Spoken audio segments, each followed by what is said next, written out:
sallallahu alaihi wa alihi wa sahbihi wa sallama wad du'a ilal huda wad dalalata alal khair ibtigha'a wajhillahi wa maradatihi wa thawabihi wa qurbihi minallahi subhanahu wa ta'ala. Nawaina mithla ma nawa salafuna wa syuyukhana wa aba'una salihun fi hadhihi al-qira'ah wa fi hadhihi al-jalsah. Alhamdulillah. Alhamdulillah. Ma'asyiral hadirin wal ikhwan rahimakumullah. Alhamdulillah atas nikmat taufik yang Allah Subhanahu wa taala berikan kepada kita saat ini, sehingga dimudahkan oleh Allah Subhanahu wa taala untuk bisa duduk bersama untuk membaca kitab hadis Nabi Muhammad sallallahu alaihi wasallam yang berkaitan dengan permasalahan hukum-hukum syariat Islam yang disusun oleh Imam Ahmad bin Ali bin Hajar Al-Asqalani rahimahullah ta'ala. Mudah-mudahan ilmu yang kita pelajari Allah jadikan ilmunya bermanfaat, sehingga membuat kita semakin bertakwa kepada Allah Subhanahu wa ta'ala, semakin perhatian dengan syariat Nabi Muhammad sallallahu alaihi wasallam. Amin ya rabbal alamin. Ma'asyiral hadirin wal ikhwan rahimakumullah. Kita masih membahas hadis-hadis yang berkaitan dengan permasalahan hukum-hukum di dalam salat dua hari raya, itu salat Idul Fitri dan salat Idul Adha.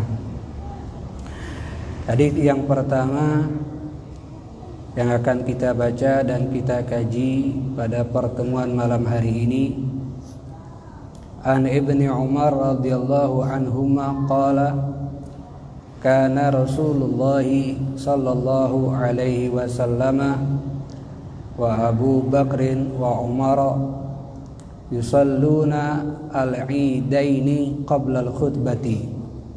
Muttafaqun alaih. Hadis ini jalan sanadnya dari seorang sahabat yang termuda daripada sahabat Nabi Muhammad sallallahu alaihi wasallam, yaitu Abdullah bin Umar bin Khattab radhiyallahu anhuma, yang sering kita bahas tentang sejarah kehidupan Abdullah bin Umar, seorang sosok yang sangat ingin meniru Nabi Muhammad sallallahu alaihi wasallam di dalam setiap sendi kehidupan, bukan hanya di dalam urusan ibadah, tapi di dalam urusan keseharian pun dia ingin semuanya mirip dengan apa yang telah dilakukan oleh Nabi. Beliau juga termasuk sahabat yang banyak mempunyai keistimewaan. Di antara keistimewaan beliau, pernah suatu hari beliau itu berjalan dengan qafilah, dengan satu rombongan. Namun di tengah jalan tersebut qafilah ini atau rombongan ini berhenti, sehingga Abdullah bin Umar melihat mereka berhenti, ditanya, "Kenapa kalian berhenti?" Maka salah satu di antara mereka menjawab, "Ada singa di depan kami sehingga kami tidak berani untuk melanjutkan perjalanan ini." Mendengar itu, Sayyidina Abdullah bin Umar bertanya, "Kalian takut dengan singa?" "Iya, kami takut. Takut akan dimakan, takut akan diterkam." Kemudian beliau, sahabat Nabi ini Abdullah bin Umar radhiyallahu anhuma, berjalan ke arah singa. Kemudian singa tersebut dijewer kupingnya oleh Abdullah bin Umar. Kemudian dia ngomong, "Pergi kau, menyingkir, Jangan ada di tengah jalan sebab rombongan aku ingin melewati jalan ini. Kemudian itu singa langsung balik pergi, meninggalkan jalan tersebut sehingga rombongan daripada rombongan Abdullah bin Umar bisa meneruskan. Sehingga rombongan tadi heran, kenapa kau tidak takut sama singa? Bahkan singa tersebut yang takut sama kamu. Apa jawaban Abdullah bin Umar? Ketika seseorang itu hanya takut kepada Allah, maka akan Allah buat segala sesuatu jadi takut dengan dia. Namun ketika seseorang takut kepada selain Allah, maka Allah akan buat dia takut kepada segala sesuatu. Jadi kalau dia hanya takutnya sama Allah, apapun yang ada di atas dunia ini akan Allah buat takut sama dia. Termasuk hewan jadi takut dengan dia. Kenapa? Karena dia takut sama Allah Subhanahu wa ta'ala. Tapi kalau tidak takut sama Allah, sehingga dibuat hati kita ini takut terhadap segala sesuatu itu. Makanya kenapa harus yang kita kuatkan rasa takut ini kepada Allah, agar apapun yang menimpa atau yang kita hadapi tidak akan membuat kita takut. Yang ada Allah akan buat sesuatu itu jadi takut dengan kita. Ini ungkapan Abdullah bin Umar bin Khattab radhiyallahu anhuma, dan termasuk keistimewaan beliau. Cuman kalau kita belum seperti beliau, jangan nak nyobo-nyobo kamu. Kaget di depan kamu ada ulo, di depan kamu ada singo, ada buaya yang ingin menerkam, kamu pagai, kamu jewe. Jangan kamu coba-coba. Belagi aku nak jalan, bukan belagi yang ada dimakan kamu. Karena kedudukan kita ini belum sama seperti kedudukan sahabat Nabi. Kita ini punya rasa takut kepada Allah belum sebesar rasa takutnya sahabat kepada Allah Subhanahu wa ta'ala. Ini sahabat Abdullah bin Umar bin Khattab radhiyallahu anhuma. Qala, Abdullah bin Umar berkata, kana Rasulullah sallallahu alaihi wasallam, adapun itu Rasulullah sallallahu alaihi wasallam, wa Abu Bakr, dan sahabat Abu Bakar yang menjadi khalifah setelah Nabi wafat, wa Umar, dan sahabat Umar yang menjadi khalifah setelah Sayyidina Abu Bakar wafat, yusalluna al-idain, mereka semua melaksanakan salat Id, baik itu Idul Fitri ataupun Idul Adha, qabla al-khutbah, sebelum melaksanakan khutbah. Muttafaqun alaih, hadis riwayat Imam Bukhari dan Imam Muslim. Di dalam hadis ini kata para ulama, ini adalah satu dalil atau satu petunjuk bahwasannya ketika ada satu perbuatan yang didawamkan, yang terus menerus dilakukan oleh Rasulullah sallallahu alaihi wasallam, bahkan dilanjutkan perbuatan tersebut oleh sahabatnya, terutama dua daripada khalifahnya beliau, maka ini akan menjadi suatu perbuatan tersebut hukumnya adalah wajib. Sehingga dikatakan oleh ulama secara zahir, dari hadis ini kita bisa melihat wajib untuk mendahulukan sholat Id daripada khutbah Id. Wajib untuk terlebih dahulu melaksanakan sholat sebelum melaksanakan khutbah. Walaupun masalah hukum khutbah Id itu sendiri telah disepakati oleh mayoritas ulama adalah tidak wajib. Hukum khutbah di dalam sholat Id itu adalah tidak wajib. Mereka mengatakan hukum khutbah di dalam salat Id itu tidak wajib dari apa yang telah diriwayatkan oleh Ibnu Majah, Abi Daud, dari hadis Abdullah bin Sa'ib, bahwasanya beliau mengatakan, syahidtu ma'a Rasulillah, Aku menyaksikan langsung bersama Rasulullah sallallahu alaihi wasallam al-Ida, salat Id. Maknanya dia hadir, dia ikut melaksanakan salat Id bersama Nabi. Falamma qada salatahu, ketika Nabi selesai melaksanakan salat Id, qala, maka Nabi berkata, inna nakhtub, setelah salat ini kami akan khutbah. Itu Rasulullah akan menyampaikan khutbah Id. Faman ahabba ay yajlisa lil khutbah falyajlis. Siapa yang kepengen untuk dengar, untuk duduk mendengarkan khutbah, maka duduklah. Wa man ahabba ay yadhhaba falyadhhab. Tapi kalau ada yang kepengen pergi, meninggalkan tempat salat ini, tidak mau duduk mendengarkan khutbah, ya silakan pergi.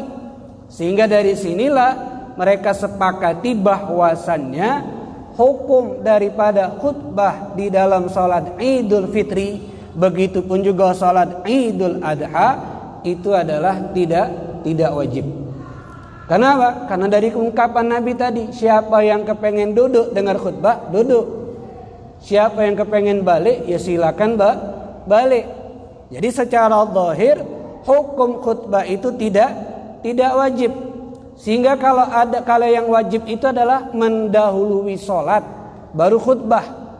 Sekarang bagaimana keadaan kalau ada orang melaksanakan khutbah terlebih dahulu, setelah khutbah baru dia melaksanakan salat Id?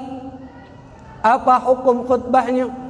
Apakah sunnah diulangi lagi setelah salat, atau tidak perlu lagi diulangi khutbahnya ketika dia selesai salat? Inilah yang terjadi perbedaan antara ulama mazhab.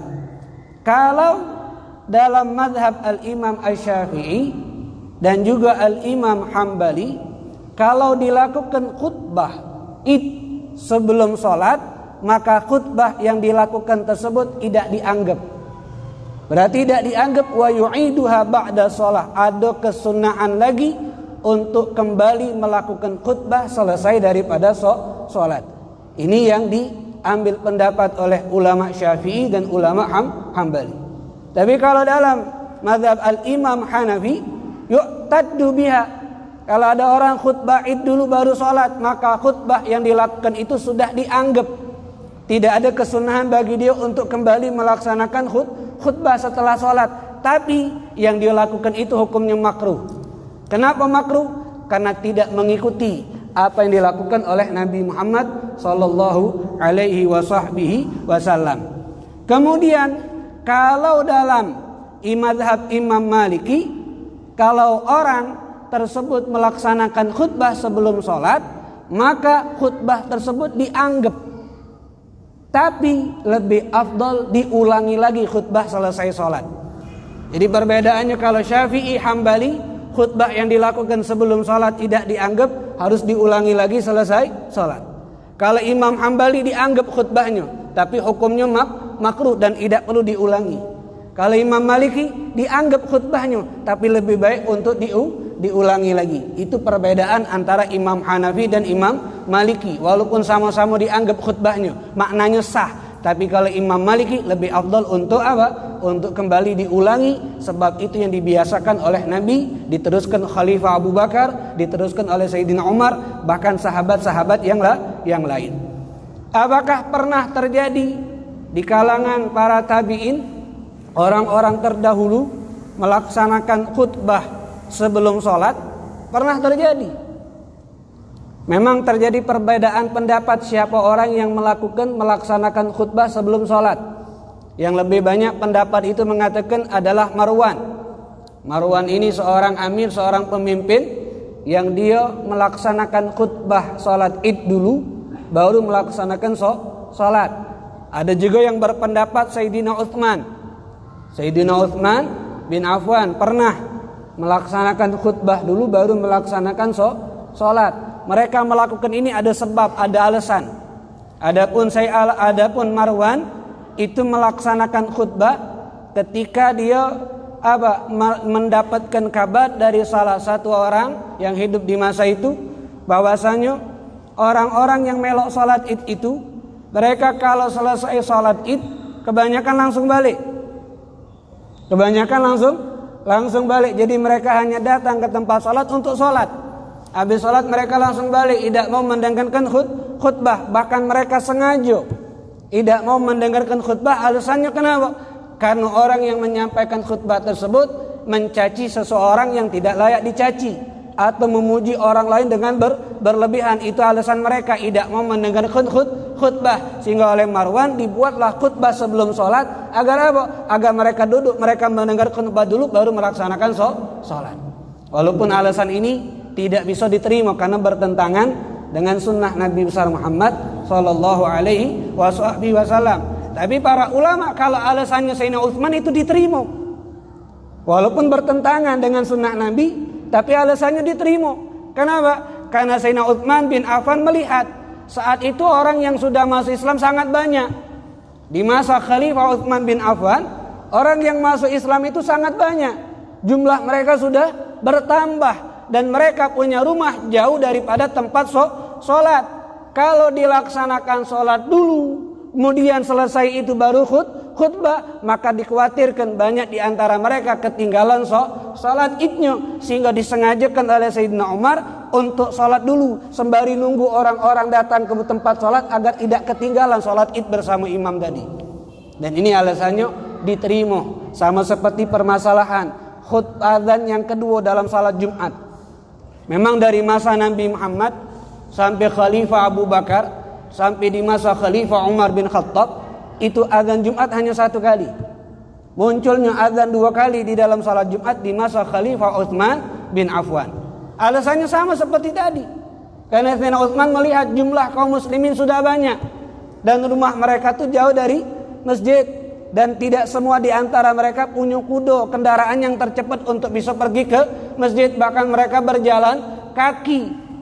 Kalau dibuat khutbahnya satu kali, akhirnya mereka ketinggalan.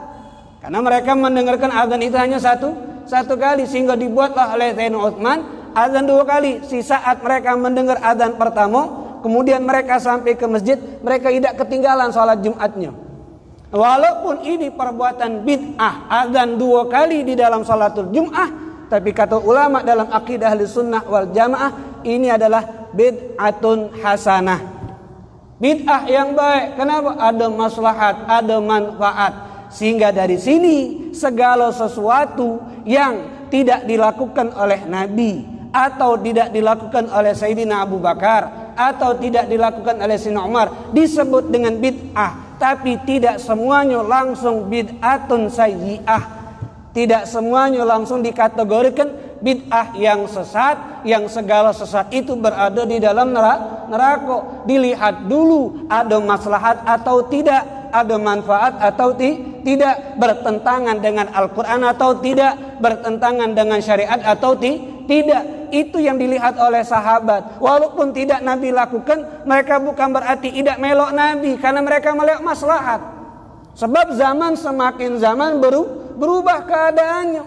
Sama seperti minggu lalu anak jelaskan masalah mengumumi barang kehilangan di masjid. Walaupun dilarang, tapi zaman berubah. Keadaan masjid juga dari masa Nabi sampai masa sekarang berubah. Seperti masalah hari raya di hari Jumat.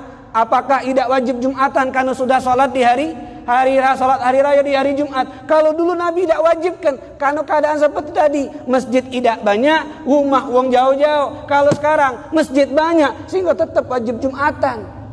Oh, tidak melok Nabi kita? Tidak, tetap melok Nabi.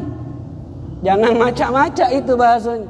Keadaan ini berubah, dan yang bisa menentukan itu adalah wong yang memang sudah dikategori mujtahid, yang mereka layak memberikan fatwa daripada hal tersebut. Sehingga dalam hal ini tetap lebih afdolnya, lebih baiknya, apalagi dalam mazhab Imam Syafi'i, laksanakanlah sholat id terlebih dahulu, baru selesai itu melaksanakan khutbah. Walaupun hukum khutbah itu adalah sunnah, lebih afdolnya dilaksanakan setelah kita melaksanakan sholat id tersebut. Ini pembahasannya. Adapun dibuat khutbah dua kali, itu nanti akan ada pembahasannya. Itu hanya dibuat oleh para ulama, maknanya orang-orang yang hidup setelah Nabi. Mereka mengkiaskan sama seperti khutbah Jum'ah, menyamakan seperti khutbah Jum'ah. Padahal hukum khutbah id itu sendiri tidak seperti sama daripada khutbah Jumat, hanya disamakan agar ada rukun-rukun khutbahnya, agar ada dua kali daripada khutbahnya. Dikiaskan baik seperti khutbah Jumat, tapi tempatnya atau waktunya setelah melaksanakan sholat Id. Ini yang dimaksud. Jadi dari hadis ini disimpulkan bahwasannya pertama, hukum sholat Id itu dilaksanakan sebelum khutbah, wajib. Yang kedua, hukum khutbah itu sendiri adalah sunnah dan bagusnya dilakukan setelah sholat. Karena itu yang dilakukan oleh Rasul dan diteruskan oleh Sayyidina Abu Bakar dan juga Sayyidina Umar. Kalaupun kita ingin ikut Sayyidina Utsman, ya tidak bisa lagi karena masjidlah banyak. Ya, kendaraan sudah banyak, nunggu wong datang kita khutbah dukin baru sholat. Tidak. Ya, kita lebih afdolnya melok seperti apa yang sudah dilakukan oleh Nabi, dan itu yang diambil pendapat dalam mazhab Al-Imam Asy-Syafi'i rahimahullah ta'ala. Nah, ini makna dari hadis yang pertama. Kemudian ma'asyiral hadirin wal ikhwan rahimakumullah, hadis yang kedua yang kita baca pada malam hari ini, an Ibni Abbasin radhiyallahu anhuma anna nabiyya sallallahu alaihi wasallam shallal 'ida rak'atain lam yusalli qablahuma wala ba'dahuma, akhrajahu as-sab'atu. Dari sahabat Abdullah bin Abbas, beliau lahir 3 tahun sebelum Nabi hijrah ke kota Madinah.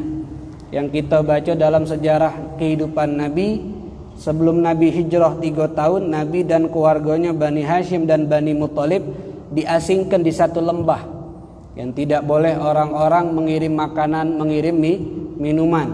Nah, di saat mereka sedang diasingkan itulah lahir Abdullah bin Abbas di tempat tersebut. Sepupunya Nabi, karena Abbas paman daripada Nabi Muhammad, lahir di tempat pengasingan. Ini Abdullah bin Abbas 3 tahun sebelum Nabi hijrah. Di saat Abdullah bin Abbas lahir, maka dibawa ke depan Nabi dan diadzani telinga kanannya oleh Nabi, diiqamahkan telinga kirinya oleh Nabi, kemudian ditahnik oleh Nabi Muhammad. Sehingga dalam mulutnya Abdullah bin Abbas itu ada ludahnya Nabi. Makanya kenapa kita tuh penting tahnik, dan tahnik itu terutama orang-orang yang soleh, ulama yang taat, yang takwa, yang istiqamah. Karena mulut mereka ini kan penuh dengan ibadah, mulut mereka ini kan penuh dengan zikir, sehingga ludahnya juga menjadi berkah, sehingga makanan yang dimasuk dalam mulut mereka pindah ke dalam mulut anak kita, sehingga itu yang akan menimbulkan berkahnya, tabarrukan, mengambil keberkahan. Dan itu dalil tabarruk. Dalil tabarruk tidak masalah, mengambil keberkahan itu tidak menjadi satu permasalahan. Seperti Sayyidina Abu Bakar, Sayyidina Umar, kenapa mereka dikuburkan dekat dengan Nabi? Karena Sayyidina Abu Bakar itu ingin mengambil keberkahan. Keberkahannya siapa? Keberkahannya Nabi Muhammad. Karena saking cintanya dan kuatnya hubungannya dengan Nabi. Begitupun Sayyidina Umar dan sahabat-sahabat yang lain kepengen juga. Cuma menyimak keadaan kalau semuanya dikuburkan dekat makam Nabi, akhirnya akan panjang. Sehingga mereka mengalah, dikuburkan di tempat perkuburan yang ada di sekitar Madinah. Itu dia namanya perkuburan Baqi. Karena mereka semua mengambil keberkahan. Dan ini termasuk Abdullah bin Abbas beruntung. Setelah itu didoakan oleh Nabi pula, Allahumma faqihu fid din wa 'allimhu ta'wil, sehingga wong yang paling pintar segala ilmu dikuasai. Kalau beliau punya majelis yang hadir rami, hari ini majelis fiqih, besok majelis hadis, besok majelis tafsir, besok majelis ini, segala yang ditanyakan segalanya bisa dijawab oleh Abdullah bin Abbas. Jadi ketika Nabi meninggal, usia dia masih 13 tahun. Usia beliau masih 13 tahun karena beliau lahir 3 tahun sebelum Nabi hijrah.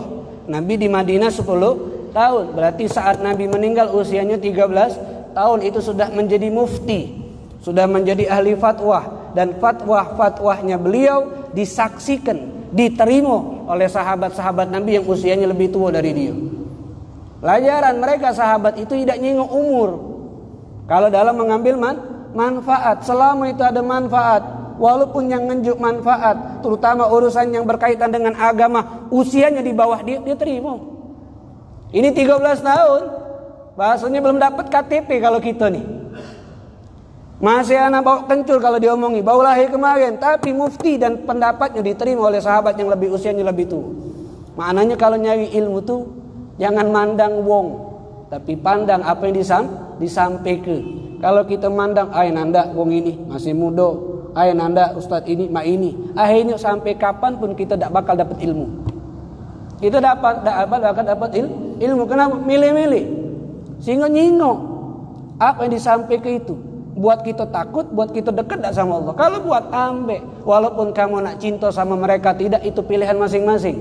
Tetap hormati siapapun yang bisa mendekatkan kita sama Allah subhanahu wa ta'ala. Abdullah bin Abbas termasuk sahabat yang muda, dan beliau sudah menunjukkan bagaimana pedulinya terhadap syariat yang dibawa oleh Nabi Muhammad sallallahu alaihi wasallam. Dan beliau kalau ada Nabi pasti dicari, ingin mencari tahu tentang perbuatan keseharian Nabi. Abdullah bin Abbas radhiyallahu anhuma, di sini beliau meriwayatkan anna nabiyya, sesungguhnya Nabi Muhammad sallallahu alaihi wasallam shalla yaumal id, telah melaksanakan salat id rakaatain, 2 rakaat. Jadi jumlah salat id itu 2 rakaat karena Nabi yang melakukan. Lam yusalli qablaha, Nabi tidak melaksanakan salat sunnah sebelum salat id, wala ba'dahuma, bahkan tidak melaksanakan salat sunnah setelah salat id. Akhrajahu as-sab'ah, hadis ini diriwayatkan oleh 7 imam. 7 imam, Bukhari, Muslim, Ibnu Majah, Abi Daud, Tirmidzi, Imam Ahmad, dan Imam Abi Daud, Imam Nasa'i. 7 imam yang meriwayatkan hadis ini. Nah, di sini kalau kita kaji satu persatu dari hadis ini, para ulama mengatakan pertama, hadis ini adalah dalil bahwasannya jumlah rakaat di dalam salat id itu adalah 2. Hukumnya apa? Jumlahnya adalah 2 rakaat. Ini disepakati oleh semua ulama di dalam madhab. Baik orang tersebut melaksanakan sholat itu berjamaah dengan imam, ataupun melaksanakan sholatnya dewean. Baik berjamaahnya di rumah, baik berjamaahnya di masjid, baik berjamaahnya di lapangan, atau apapun, tetap jumlah rakaatnya adalah 2. Dan ini pendapat mayoritas. Hanya saja ada pendapat Imam Ahmad, Imam Tsauri mengatakan 4 rakaat salat id bagi wong yang salatnya idak jamaah. Tapi mayoritas semuanya mengatakan adalah 2. Kita salat id di rumah tetap 2. Kita salat berjamaah di mushola tetap 2. Kita salat berjamaah di lapangan tetap 2. Salat berjamaah di masjid dimanapun tempat tetap 2. Ada yang berpendapat Imam Tsauri, Imam Ahmad 4, karena mereka mengambil dari ungkapan dari hadis riwayat Ibn Mas'ud, man fatathu salatul id, siapa yang tidak dapat salat id bersama imam, maknanya tidak salatnya berjamaah bagi wong lanang, mal yusalli arba'an, salatnya jadi 4 rakaat. Salatnya jadi 4 rakaat. Tapi mayoritas tetap melaksanakan 2 walaupun tidak mendapatkan salat bersama imam. Kemudian hukum salat id itu sendiri termasuk sesuatu yang disepakati akan adanya syariat. Tapi masalah hukum salat id apa? Di sini ulama mereka dibagi menjadi ada 3 pendapat. Pendapat yang pertama, ada yang mengatakan hukum salat id itu adalah wajib. Wajibnya fardu ain, bukan fardu kifayah. Jadi bagi setiap orang Islam wajib melaksanakan salat id, dan ini yang dipendapatkan oleh Imam Hadi, Imam Abi Hanifah. Mereka mengatakan wajib fardu ain karena nyingo ini yang biasa dilakukan oleh Nabi setiap salat id.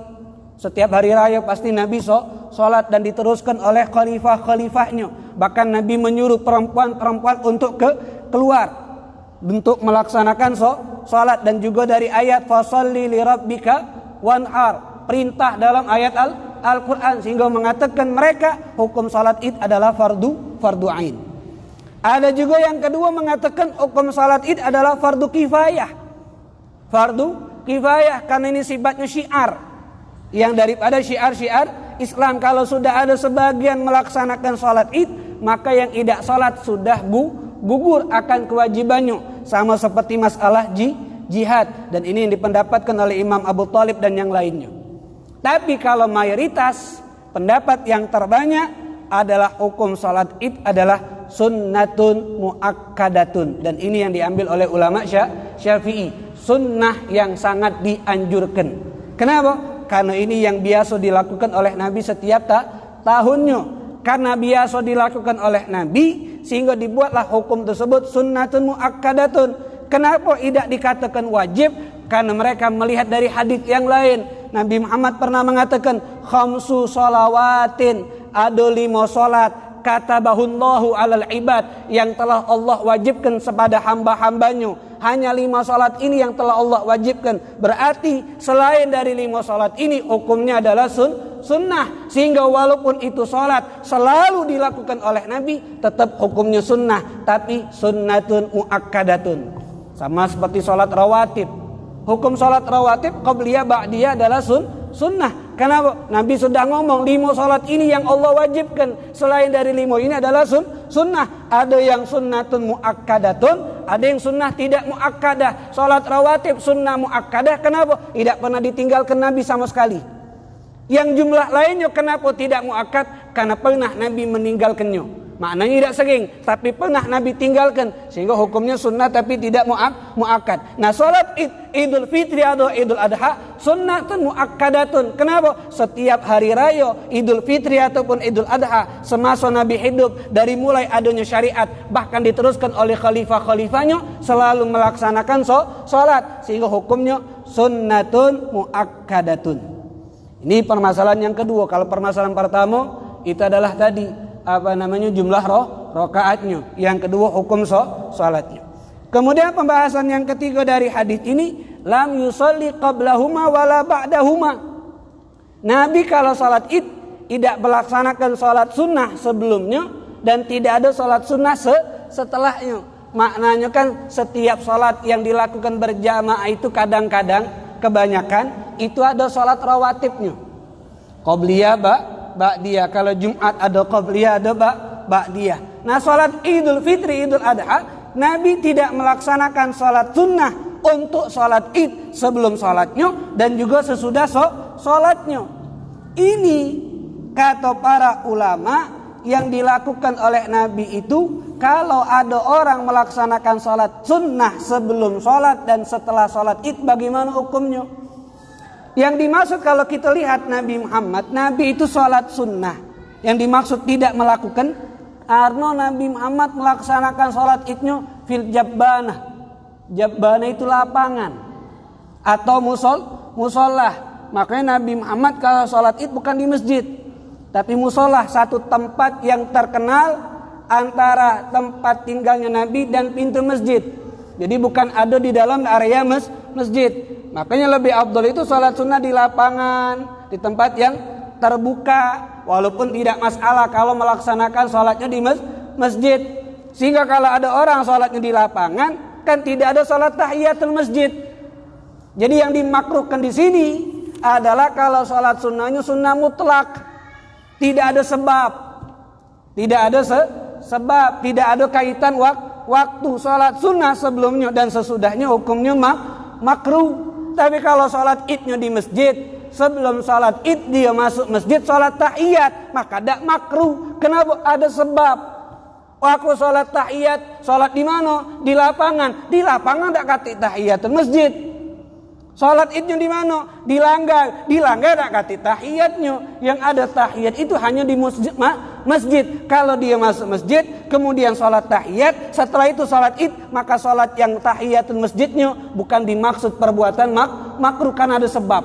Yang makruh itu salat sunnah mutlak, dak katik kaitan sebab, dak katik kaitan waktu, dia laksanakan sebelum salat id ataupun sesudah salat id, menjadi makruh. Kenapa? Karena Nabi tidak pernah melakukan. Tapi kalau sebelum salat id dia salat tahiyatul masjid, setelah salat id dia salat duha, tidak makruh.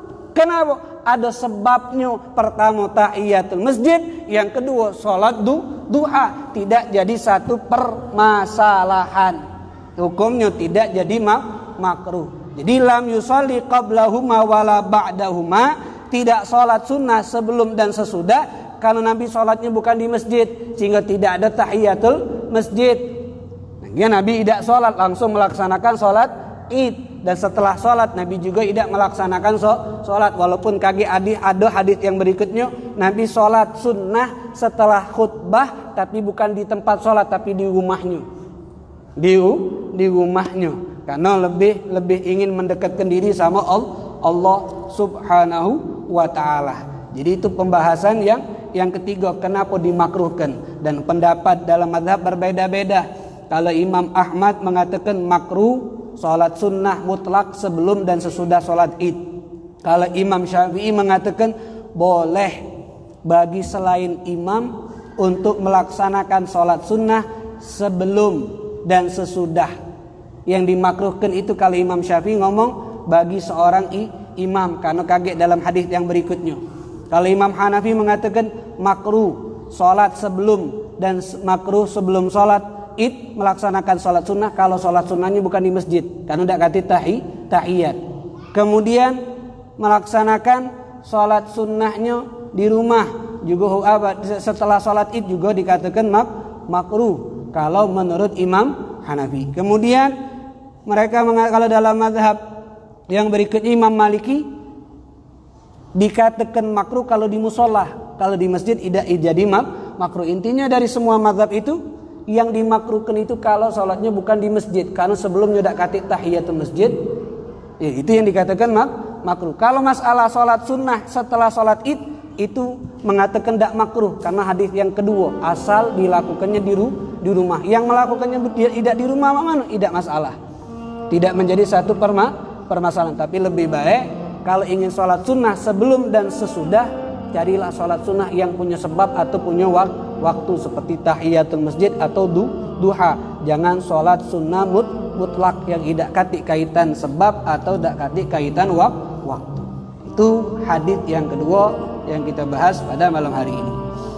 Kemudian yang ketiga, wa anhu radhiyallahu anhu, juga dari seorang sahabat Nabi Abdullah bin Abbas, annan nabiyya, sesungguhnya Nabi Muhammad sallallahu alaihi wasallam shallal ida, melaksanakan salat id bila adzan wala iqamah, tanpa diawali dengan adzan dan iqamah. Akhrajahu Abu Daud, diriwayatkan oleh Imam Abi Daud. Wa aslu fil Bukhari, dan sumber hadis ini ada dalam Imam Bukhari. Hadis yang ketiga ini menjelaskan ketika hukum salat id itu sendiri sunnatun muakkadatun, maka tidak disyariatkan sebelum salat adzan dan iqamah.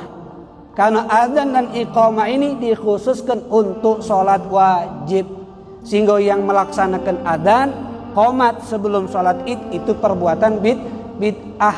Karena apa? Tidak disunnahkan. Bahkan Imam Syafi'i meriwayatkan Nabi Muhammad itu kalau melaksanakan salat id menyuruh muadzin. Muadzin itu yang mengumandangkan atau ma'asyiral atau bilalnya, bukan adzan, bukan qomat, tapi dengan kata as-salatu jami'ah. As-salatu jami'ah, salatul idul fitri rahimakumullah, ditambahkan itu tidak masalah. Kalau hanya cukup as-salatu jami'ah juga tidak masalah, dan itu yang sunnah. Tapi kalau diawali dengan adzan, diawali dengan iqamah, itu tidak sunnah. Sebab Nabi tidak pernah didahului dengan adzan dan iqamah sebelum melaksanakan salat id, baik itu idul fitri ataupun idul adha. Jadi tidak disunnahkan adzan dan iqamah. Makanya tidak kata adzan kan, hanya ada kalimat as-salatu jami'ah. Itu yang dimaksud dari hadis yang ketiga. Kemudian hadis yang keempat, an Abi Sa'id Al-Khudri radhiyallahu anhu qala kana an-nabiy sallallahu alaihi wasallam la yusalli qabla al-'id syai'an wa idza raja'a ila manzilihi shalla rak'atain. Dari sahabat Abi Sa'id Al-Khudri radhiyallahu anhu, beliau berkata, kana Nabi, adapun Nabi Muhammad sallallahu alaihi wasallam la yusalli, tidak melaksanakan salat sunnah qabla al-'id, sebelum salat syai'an, salat sunnah apapun. Seperti hadis yang tadi kita bahas. Fa idza raja'a ila manzilihi, tapi kalau Nabi selesai dari salat dan khutbah kembali ke rumahnya, shalla rak'atain, Nabi baru melaksanakan salat sunnah 2 rakaat tadi. Kalau sholat sunnahnya Nabi melakukan setelah pulang dari sholat, dan itu pun dilakukan oleh Nabi dua rakaat. Rawahu Ibnu Majah, hadis riwayat Imam Ibnu Majah di isnadin hasan dengan sanad yang hasan. Nah, kalau dalam ilmu hadis yang tadi kita bahas, hadis yang kedua, Nabi tidak sholat sunnah sebelum dan sesudah. Hadis yang sekarang kita baca riwayat Abi Sa'id, Nabi tidak sholat sunnah sebelum sholat id, tapi selesai sholat id Nabi melaksanakan sholat sunnah. Digawe ke di mana? Di rumahnya. Bertentangan enggak ini hadis? Bertentangan. Hadis Abdullah bin Abbas, Nabi tidak sholat sebelum dan sesudah, di tempat sholat ataupun di rumah. Hadis Abi Sa'id Al-Khudri, sebelum sholat Nabi tidak sholat, tapi selesai sholat Nabi sholat sunnah di rumahnya 2 rakaat. Bertentangan. Bagaimana menyimpulkan dua hadis yang bertentangan? Ini kita harus ketahui, dan ini ada pembahasannya dalam ilmu mustalahul hadis. Dikatakan oleh ulama, idza ta'arada haditsani, kalau bertentangan dua hadis, zahiran secara zahirnya bertentangan. Hadis yang pertama Abdullah bin Abbas, Nabi tidak sholat sunnah sebelum dan sesudah. Kalau yang Abu Sa'id sebelum tidak sholat tapi sesudah Nabi sholat, bertentangan. Gimana? Yang bagi ayyusara ilal jama', selayaknya bagi kita dibuat sikok dulu itu hadis. Maksudnya dibuat sikok apa? Permasalahannya apa? Oh, permasalahannya sholat sunnah sebelum dan sesudah sholat id, digabungkan dulu. Setelah itu baru kita perhatikan. Hadis yang pertama tidak kati sholat sebelum dan sesudah. Hadis yang sekarang adanya sholat sesudah, sebelum sholat tidak kati. Sehingganya digabungkan dua hadis tersebut menunjukkan bahwasannya yang tidak dilakukan oleh Nabi sholat sunnah sebelum dan sesudah dari dua hadis ini di tempat pelaksanakan sholat id berjamaah. Hadis Abdullah bin Abbas, Nabi tidak sholat sunnah sebelum dan sesudah. Di mana Nabi melakukan sholat ini? Di tempat sholat.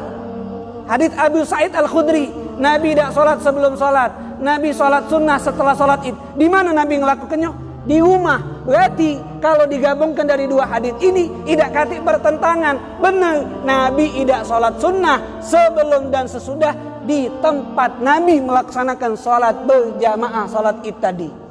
Nabi sholat sunnah sesudahnya tidak di musola, tapi di mana? Di rumah. Berarti tidak bertentangan. Inilah maksud cara menggabungkan dari dua hadis yang secara zahir kejingoan adalah bertentangan. Tapi setelah kita perhatikan, yang Nabi tidak lakukan sholat sunnah itu di tempat Nabi melaksanakan sholat berjamaah, tapi di rumah Nabi melaksanakan sholat. Paham? Maksudnya, jadi tidak ada sholat sunnah yang dilakukan oleh Nabi sebelum dan sesudah di mana? Di tempat pelaksanaan sholat id secara berjamaah. Adapun selesai sholat id atau sebelum sholat id kita nak melakukan sholat sunnah di rumah, boleh atau tidak? Boleh. Dipersilakan. Karena itu juga dilakukan oleh Nabi besar Muhammad sallallahu alaihi wasallam. Jadi bisa paham kenapa ada perbedaan dua hadis. Yang tidak berbeda tuh kalau digabungkan Nabi tidak sholatnya di tempat sholat, baik sesudah atau sebelum. Tapi kalau di rumah Nabi sholat baik sesudah ataupun sebelum. Jadi ini pembahasan hadis ini, tidak ada kesunahan sholat di tempat sholat berjamaah, itu di musola atau di lapangan, baik sesudah atau sebelum. Tapi kalau di rumah dia sholat sunnahnya udah apa-apa, baik sesudah atau sebelum pergi ke masjid atau sesudah balik dari masjid, tidak menjadi satu permasalahan. Kemudian yang keempat, hadis yang kita baca malam hari ini, wa anhu, dari sahabat Abi Sa'id Al-Khudri, qala, beliau berkata, kana Nabi sallallahu alaihi wasallam, adapun kebiasaan Nabi Muhammad sallallahu alaihi wasallam, yakhruju yaumal fitri wal adha ila musalla, keluar dari rumah untuk melaksanakan sholat Idul Fitri dan Idul Adha ilal musolla, ke musolla, tempat bukan masjid. Ya seperti ruangan, tapi itu bukan bagian daripada masjid atau lapangan. Wa awwalu syai'in, dan yang pertama kali dilakukan, yabda'u bihi, dimulai oleh Nabi ketika sampai as-shalah, langsung melaksanakan sholat id. Tidak ada sholat sunnah sebelumnya. Pergi ke tempat sholat dan langsung melaksanakan sholat id. Tsumma yansarifu, kemudian Nabi tegak, fayagum, berdiri dari sholatnya, fayagum dan berdiri, muqabilan nas, menghadap ke arah makmum, wan nasu ala sufufihim, dan sahabat masih ada di tempat-tempat mereka sholat, di saf-safnya mereka. Faya'idhuhum, dan Nabi Muhammad memberikan nasihat kepada mereka, wa ya'muruhum, dan memerintahkan mereka untuk melakukan perbuatan taat kepada Allah Subhanahu wa ta'ala. Muttafaqun alaih, hadis riwayat Imam Bukhari dan Imam Muslim. Ini hadis menjelaskan kebiasaan Nabi itu kalau sholat Idul Fitri ataupun Idul Adha pasti di luar rumah, pergi dari rumah, dan kebiasaan Nabi di musola, maknanya bukan di masjid. Kemudian langsung sholat, tidak lagi sholat sunnah yang lain, tapi langsung sholat Id. Setelah sholat Id, Nabi tegak dan Nabi ngadep ke arah jamaah. Untuk apa? Berkhutbah.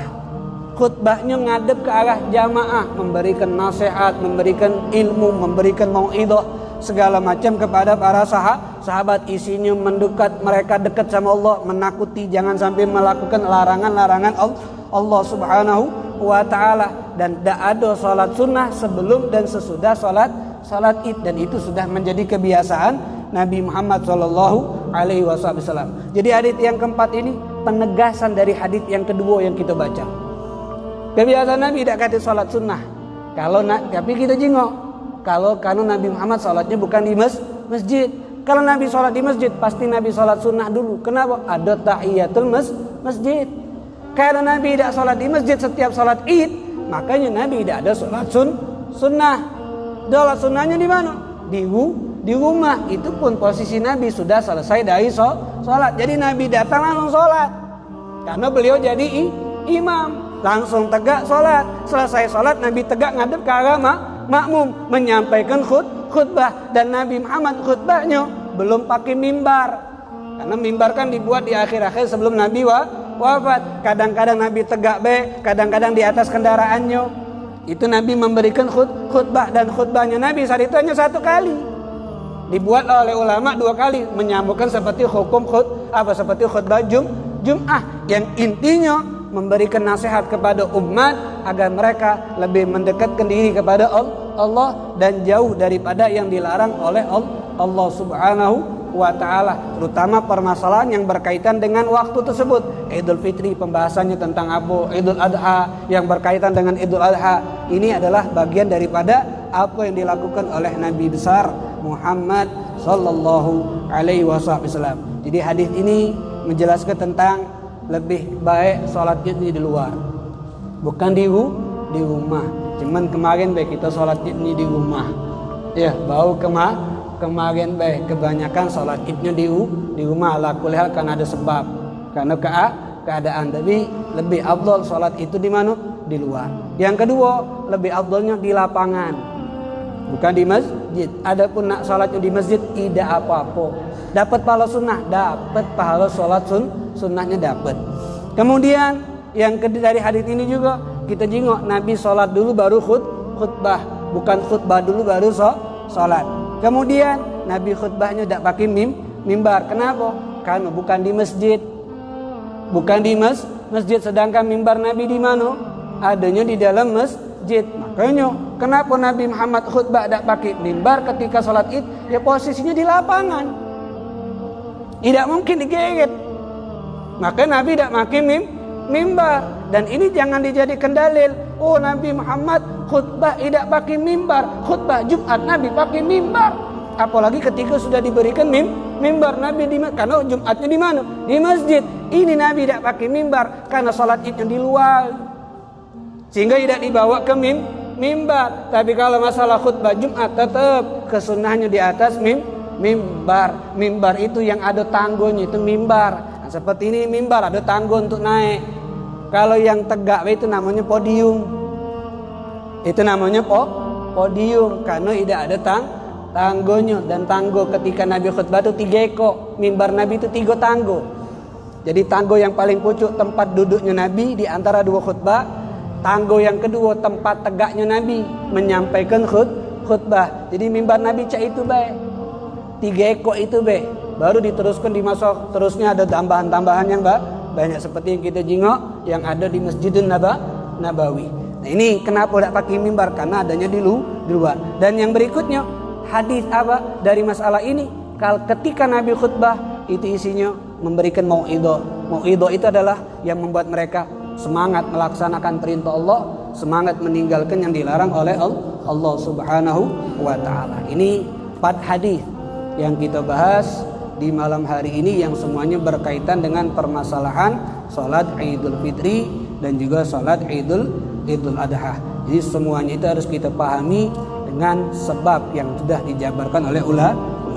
Wallahu taala alam bissawab. Bismillahirrahmanirrahim. Alhamdulillahi rabbil alamin. Allahumma salli wa sallim ala sayyidina Muhammadin wa ala ali sayyidina Muhammad.